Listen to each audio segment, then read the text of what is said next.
জ্যোতিষশাস্ত্র মতে আজকের গ্রহদের অবস্থান। চন্দ্র অবস্থান করবে মিথুন রাশিতে আদ্রা নক্ষত্রে। একই স্থানে মিথুন রাশিতে শুক্র পুনর্বসু নক্ষত্রে অবস্থান করবে এবং বৃহস্পতিও পুনর্বসু নক্ষত্রে অবস্থান করবে। দ্বিতীয় স্থান কর্কট রাশিতে বুধ অবস্থান করবে পুষ্যামী নক্ষত্রে। তৃতীয় স্থান সিংহ রাশিতে কেতু পূর্বা নক্ষত্রে এবং একই স্থানে রবি মঘা নক্ষত্রে অবস্থান করবে। চতুর্থ স্থান কন্যা রাশিতে মঙ্গল হস্তা নক্ষত্রে অবস্থান করবে।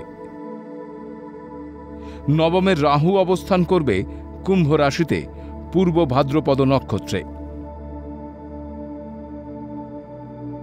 দশম স্থানে বক্রী শনি অবস্থান করবে উত্তর ভাদ্রপদ নক্ষত্রে।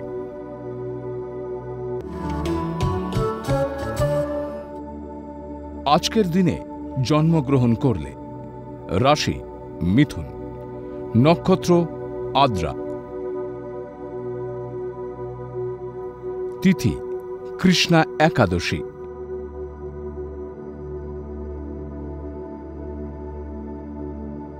গণ নর।